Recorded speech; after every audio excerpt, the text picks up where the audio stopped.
Welcome to A Million Ways to Live. I'm Chris. I'm here as always with my co-host Cassie. We're going to dive into, explore, dissect a million different ways to live a good life. It should be fun. The show and life, they should both be fun. Hi, Cassie. Hi, Chris. We're talking about retirement. Yes. But we're talking about retirement through the idea of the deferred life. Mm-hmm. I know I always make you define things. Would you like me to define the deferred life? Yes, please. So as I understand the deferred life, it is the idea that people find themselves feeling like they need to put off happiness or put off enjoying life until achieving something or becoming something or changing something about themselves. Mm-hmm. It's,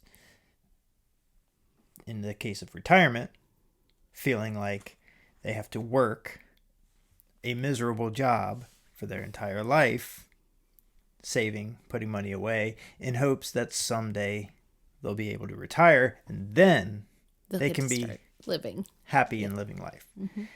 And we kind of identified there's probably a second way that this deferred life, deferred happiness plays out, which is the trap of perpetual self-improvement. Mm-hmm. That's where the idea of feeling like you have to change something about yourself before you can live and be happy. So we're going to do this as a two-part episode, or two episodes on the topic of the deferred life. This one being all about retirement. Okay. How's that sound? That's what I'm prepared for. So that sounds great. So what I sent to you as the idea for this episode was this. It is commonplace today for people to work their entire lives in jobs they hate, saving for a someday retirement that may never come. Entrepreneurship, FIRE, which is financial independence, retire early, minimalism, and many other movements that go against the traditional path have grown more popular as people seem to realize that the default work, save, retire path may not be the best one for them. Where did that take you? I gravitated toward the FIRE movement part of it. Like, in looking into that was what I thought would be the most interesting thing to kind of talk about. And also, on the flip side, looking more at the traditional retirement path and what people are doing, what they really feel about that, kind of the way you set it up was that most people are miserable working their lives and may or may not ever get to really enjoy them at 65 plus. So, and maybe that wasn't fair of me though, because are most people miserable in work? I don't think so. I think a great majority of people are miserable in work, but I think what might be really interesting to talk about is maybe the people that are doing the FIRE type movements. From what I've seen over the past few days, those are the people that have like pretty okay jobs. Like, they shouldn't be so miserable. Like, if we're talking about someone working, maybe in a food processing plant, and it is like really terrible and they don't see any way for them to ever move from the position that they're in. Like, yeah, they don't want to go do that every day, I'm sure. But a lot of the people we're talking about are people that have kind of cushy jobs and can save, and, maybe they shouldn't be as miserable as they are. Again, I don't know if I set it up fairly, because Okay. are most people miserable at their jobs? I don't know. It seems to be the consensus. That's the vibe people get. That's, I don't have the statistic that says that. There are statistics out there that say I think it was like 70% of people are, what was it? Not, they're kind of checked out at work. They're not in, I can't remember the exact term they used. Yeah.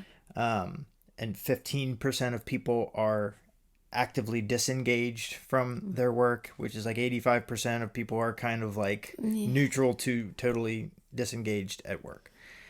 But statistics are often misleading, and who knows where they got those numbers. But is retirement, the idea of retiring, financial independence, retiring early, it's not necessarily just for people that are miserable at their job. It might, because we watched the one documentary on what was it called? Playing with fire. Where the lady in that one actually liked her job very much, but was still interested in retiring early.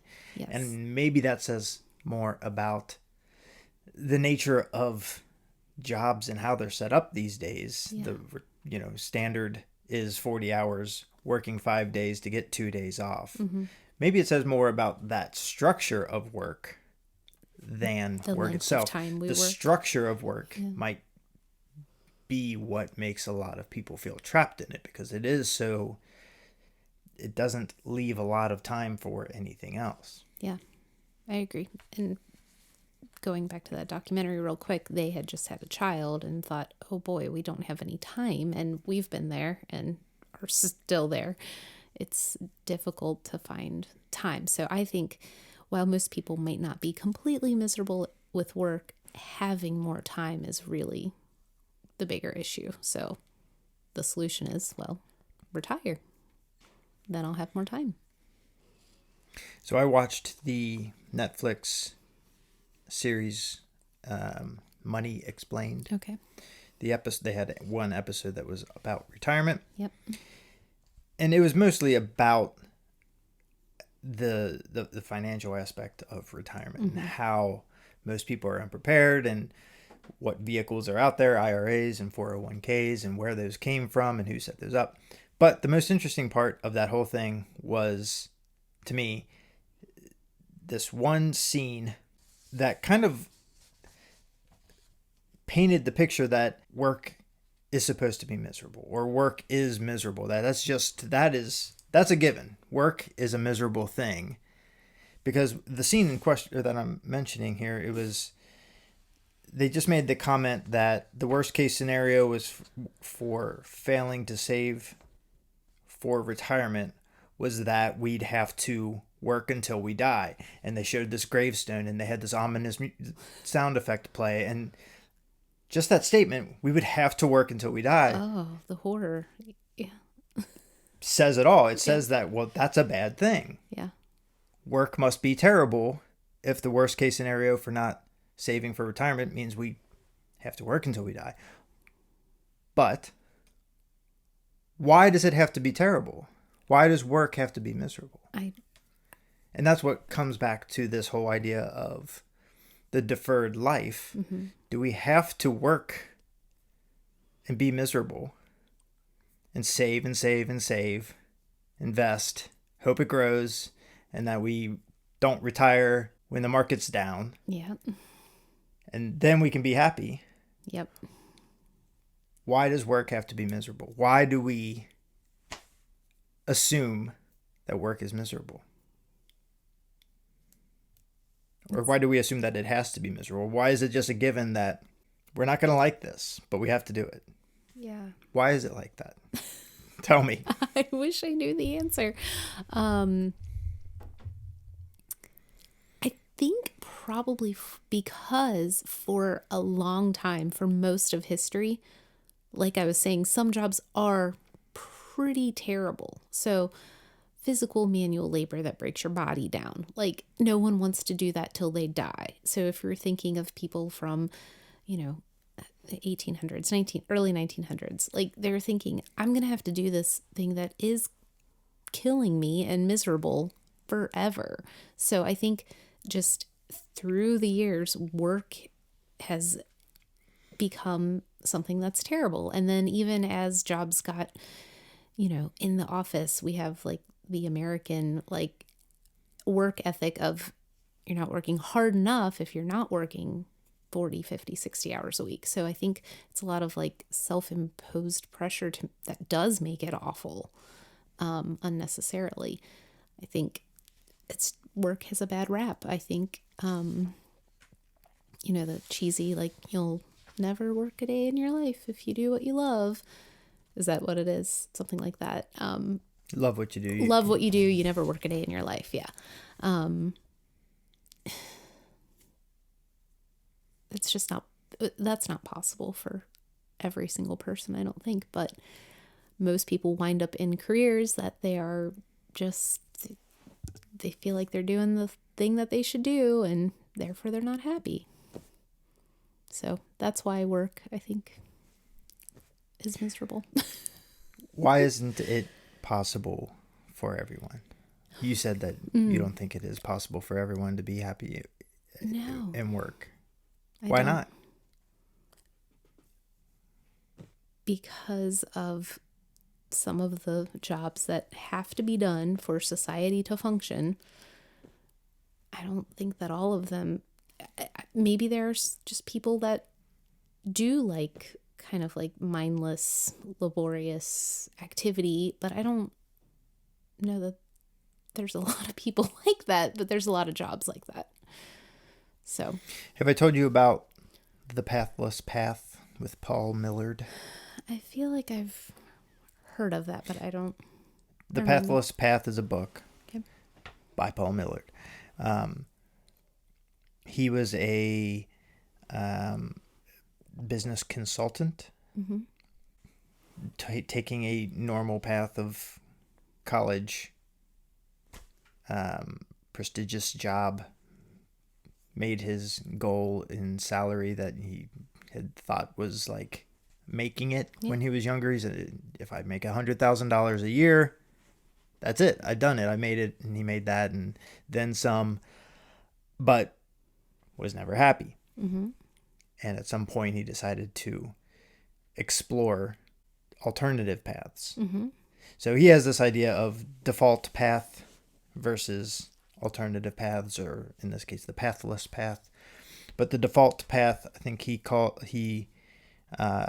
defines as what we know with the default path of go to school, go to college, get a job, start working your way up corporate, and get a house, pay for the house, get a car, pay for the car. The normal American, a lot of what we talked about in the American Dream episode, and the through lines of credit card debt, and all of those things. Mm-hmm. Well, he started exploring, basically quitting his job and just trying different things. He defines the pathless path in this way in his book. He says, the pathless path is an alternative to the default path. It is an embrace of uncertainty and discomfort. It's a call to adventure in a world that tells us to conform. For me, it's also a gentle reminder to laugh when things feel out of control, and trusting that an uncertain future is not a problem to be solved. So what you said a minute ago was putting pressure on ourselves. Mm-hmm. And when I read that, I hear, because it's very abstract, the way he defines it. I've heard him talk about it, and he kind of intentionally leaves it vague. But when I hear that, I hear that the pathless path is this approach to life without all the pressure that we put on ourselves, that we have to save for retirement. We're having a child, we have to buy a house. Mm-hmm. We have to do all of these things. And he talks about these scripts that we learn in life. Mm-hmm. This way we were raised, that the expectation is that we're going to work toward all of these cultural goals, or traditional goals, I guess. But we don't have to. And that's kind of the idea. We can take some of that pressure off of ourselves and not do some of that stuff. Yeah. We don't have to work towards some goal salary and work a miserable job. Yeah. I agree. You don't have to. And it kind of switching back to the fire mentality, like at least, the documentary we watched, they were working to have above and beyond, like, what anyone needs. And I think that's a lot of the philosophy there is like live with less, and you don't have to put as much pressure on yourself if you're only, spending on the things that truly make you happy, that you truly need. And that makes the pathless path more possible because you're not living beyond or living at your means. You're not spending every dime, whether that's spending on today or saving for future. Like, all of your money is not so tight. But that way puts different pressures on us. Which way? Not to pursue the fire. So the financial independent, retire early people will forego stuff that makes life more comfortable or more enjoyable. So back to the documentary. So we have this family, or we have a couple. No, it was a family. They had just had a baby, and they lived in Coronado, California. They enjoyed their beach community, and there was scenes of them with their friends on the beach having a bonfire and drinks and seeming pretty happy and enjoying themselves. But there was something missing, as they put it. And they had expensive cars. They both made good money, but they weren't saving a lot. Right. And so this is really where the whole retirement comes in. They weren't unhappy. Yeah.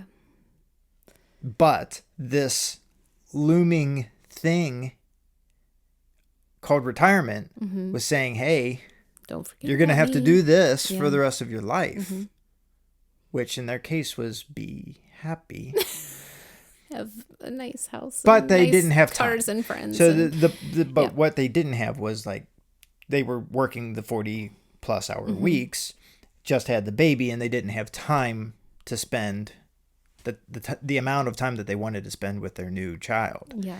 And that's, I think, the catalyst of what sent them on their journey. Yeah. So,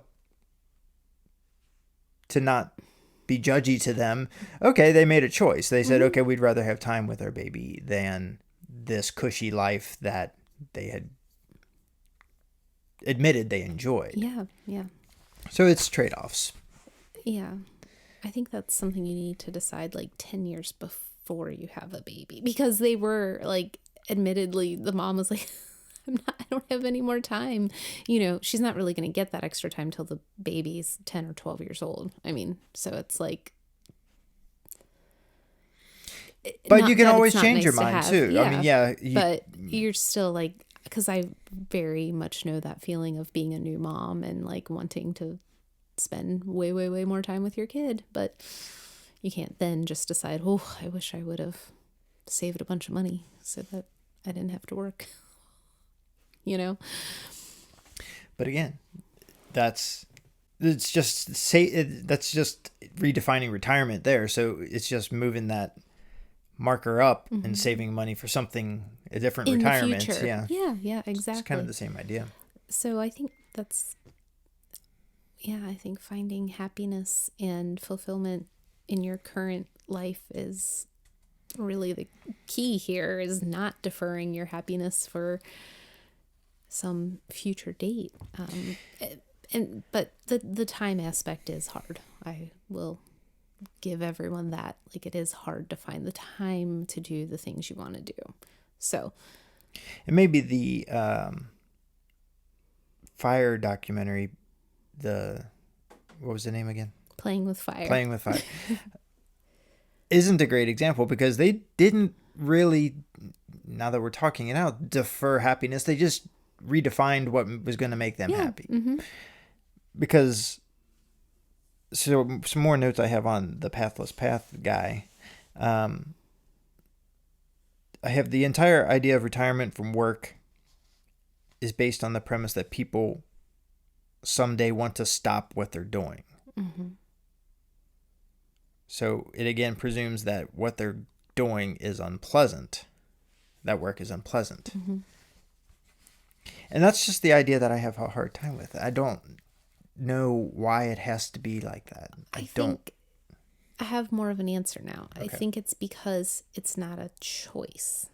Because I was reading something that was like, even someone who loves their job, there are days when you do not want to get on the subway next to the sniffly person. You don't want to, ask for time for vacation. You want to just be able to make those choices and have, I guess, more autonomy over your life and say like, okay, today I really am not going to be very valuable at work. I need a day off, but no, you got to ask someone, you got to cut into your vacation time. And it's this not having the choice of what to do with your time. Once you're working full time, you're pretty much stuck. I mean, it's a responsibility and something that you have to do. And I think people are figuring that out. I think people have awakened to that idea that this whole idea that COVID woke people up. It's for sure. When people started working from home and they got a taste of that autonomy and that freedom, Mm-hmm. the flexibility, a different way of working. Yeah. They realized that Wait. there's a way to do this and be happy. Yeah. I think, and I think that's the idea I'm trying to like find in this, is that, and that Paul Millard talks about a lot, because he's very clear that he's not saying, here's my way, this is the way everyone should do it. He's like, I don't know your I'm way. exploring my ways and trying to find the way that works for me. And I think if he were to say, go do this, he'd say, go find your way, go find the way that works for you. Mm-hmm. And I think that's what people started getting a chance to do when they were forced to work from home and find a way to make their job work in a unusual situation. Mm-hmm. Work from home looks a lot different for different jobs, and how that plays out for somebody that works at one company versus another. Mm-hmm. So I think that's the thing to learn here, is that the people that feel like they're without a choice, Mm-hmm. they want to be prudent and save for retirement. Mm-hmm. They don't want to get to that age and be forced again, have no choice and have to work, maybe have health issues, and it's harder. Mm-hmm. So they want to give themselves options when later in life, but they don't want to be miserable now. So obviously not to assume everyone's stupid. People are aware that they want something better, Mm-hmm. but some people don't realize it's possible, I think. Yeah. And again, COVID, as awful as that was, may have done good in that way by showing people, hey, there's you can, necessity is the mother of invention. Mm-hmm. Here's the world showing us that there's a different way to do it. Yeah.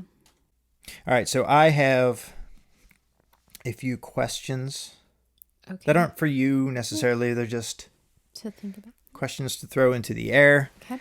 And we may have hit on some of these. So I'm just going to read them because I don't even remember what I have here. Are some people actually deferring their life to a later date by focusing too much on work and saving for retirement? So are some people actually deferring their life? Is this the entire premise of this episode a real thing, is basically what I'm asking there. And I think it is. Mm-hmm. I think a lot of people Definitely really are. Yeah. Is everybody? No. I think there's plenty of people, even working a job that you or I might look at and say, wow, that job looks like it really sucks. But they're a really happy person. Yeah. Some people just are happy to be useful. Yeah, for sure. So, yeah, I would think that it's a real problem. I think it's a real thing that people are deferring their life to later. Counting down until I retire. That's probably not a super healthy way to live the majority of your life.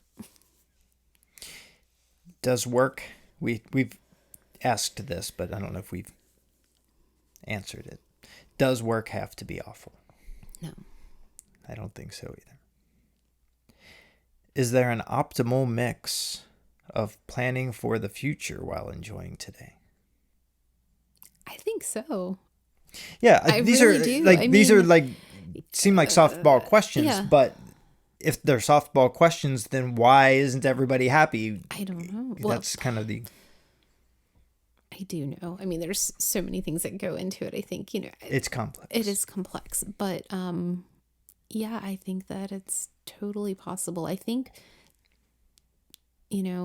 deciding that you do want to retire at some point, like if you have that goal, that's a fine goal to have. Some people don't want to retire. Some people are going to work until they die and not do it miserably. Like they just want to work. They don't have other things they want to pursue, or that they're not getting enough time to pursue as it is. And I think just having the plan of what you want for your future in place and then making the most of now while stowing away for later, if you can, is the way to do it.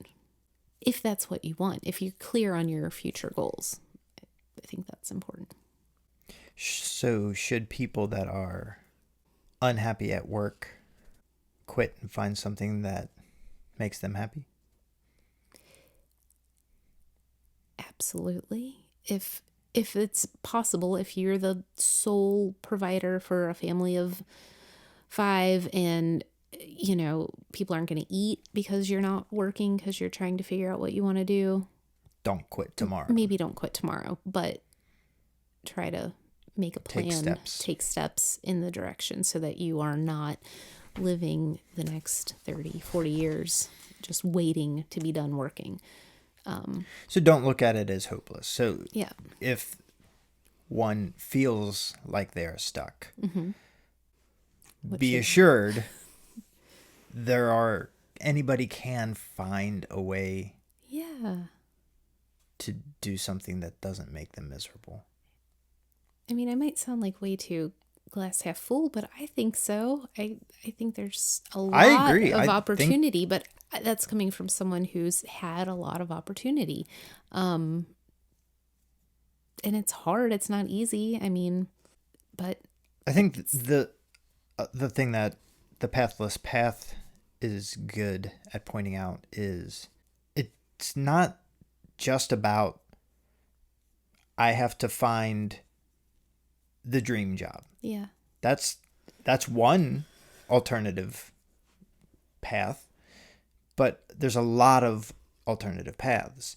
It can look like a lot of different things. So like taking sabbaticals, just an extended time off. Yeah. And maybe your job doesn't allow that. Well, but can you save for a short period of time off and get a different job? Yeah. And maybe doing that or finding a company that allows for, once every couple of years, taking 3 months off. Yeah. There's probably 1,000 different ideas like that. Sabbaticals, these mini retirements, as they call them, that people can explore that might change the way they feel, work from home. Yeah. There's just so many different things that could change how they feel about work. Yeah, your perspective. It's not just finding the dream the job. perfect career that, you play guitar and you want to find a career playing guitar. Maybe that's going to be hard for you, but maybe there's something else, some alternative path that can still bring you fulfillment and happiness, or give you enough space to get fulfillment and happiness elsewhere, but still have a job that or working with people you enjoy being around and get something else out of the job. Yeah. What are some areas in life where we could take pressure off of ourselves? Is this a personal question for you and I? we can look at it that way, or what are some areas that most people in general. traditional careers could take some pressure off of themselves that they feel they have to put on themselves just based on tradition or family or culture. I think that some of the like principles of the FIRE movement and like minimalism here make sense. I think, you do not both need to have, if you have a 2-parent or 2-person family, you don't both need to have BMWs, and you don't have to have a boat, and you don't have to have, these like status type symbols that a lot of people do have. I like talk to people like, you have a boat? That's like, it's cool, but also like, I don't know. is that stretching? I hear that. You hear that all the time about cars and boats and things being status symbols. Maybe the cars, but I don't.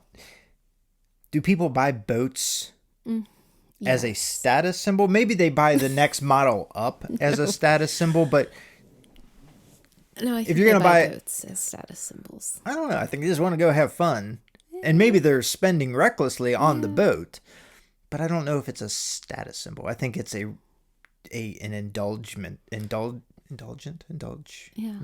What's the word I'm looking for? They indulge. Indulgence. There. They indulge on a boat. Yeah. But I don't know if it's for status. I think it's because they really want to go on the lake and play. I think there's some of both. I think some people like to have, a weekend house because it's both. It's something that they enjoy, and it kind of shows that you've made it to a certain point in life where you can have a weekend house and a boat and, kind of these extra things. So in answering your question, I think just like we don't need as much stuff in general. Clothes, cars, all the gadgets. Like we don't need all that stuff. And I think that that's the biggest way to take pressure off of ourselves, is like really doing more of what you enjoy and looking at what really costs money and what doesn't, and not spending money that you don't need to spend. What about retirement? What about it? Taking pressure off of ourselves in regards to retirement?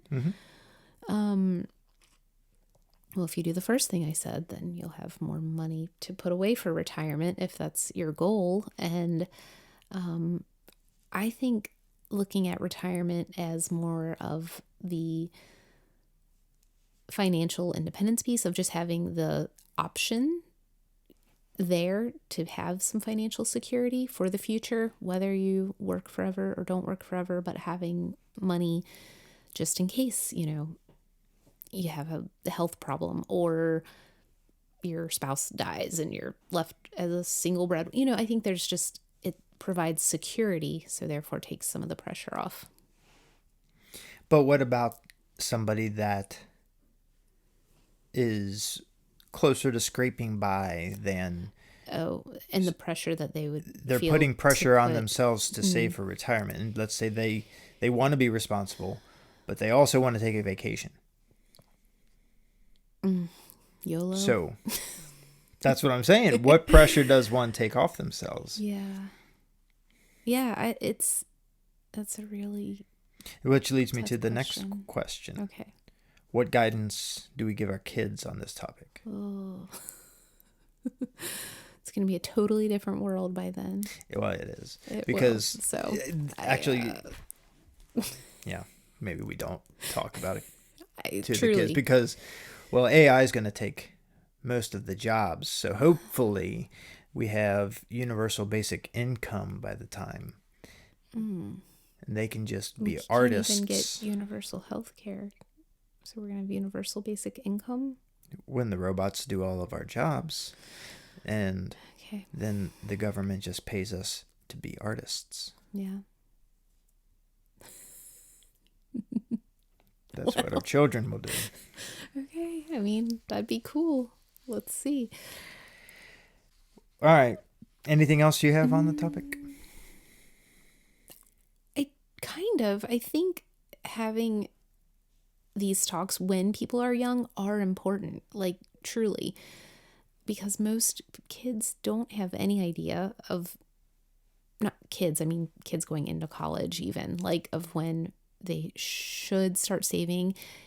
And that's when you really can make the most of the like traditional 401k and investment plans, as if you start early. And I think just giving people the knowledge so that they can make those decisions like from a good place is something that we need to do a better job of, whether they choose to do it or not. Just knowing like, if I start this now instead of waiting until I'm 30, oh shoot, I might be able to retire when I'm 50 instead of 65. Like, I think kind of getting that information sooner is important.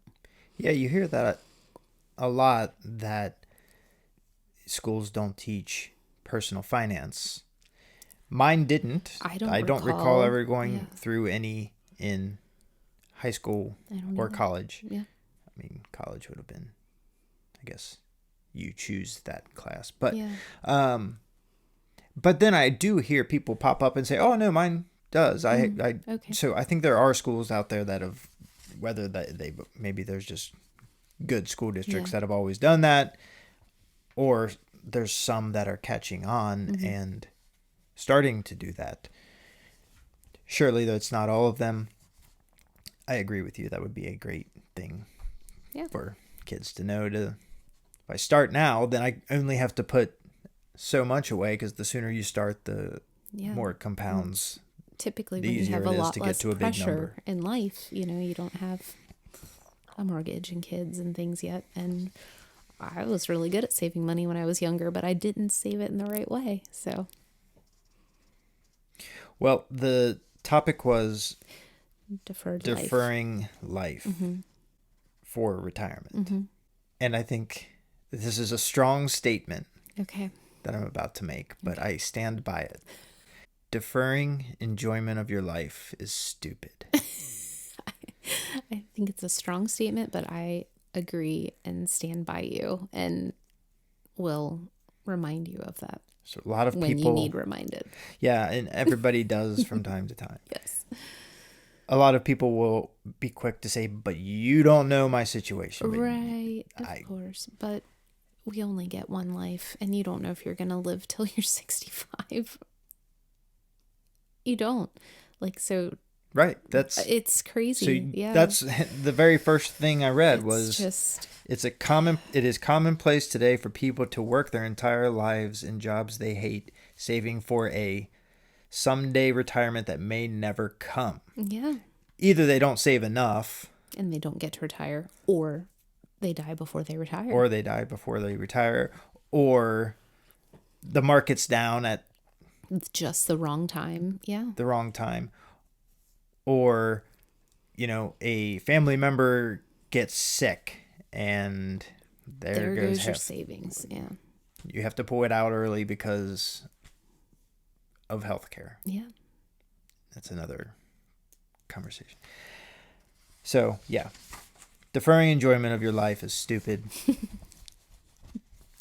If you're doing that, you should stop. Yes. Agree. But retirement savings is probably a good idea. All right. Cool. Thanks. Thank you. Bye. Bye. Thank you for listening. If you enjoyed the show, please subscribe and leave us a review. And please tune in next week for another edition of A Million Ways to Live. Bye-bye.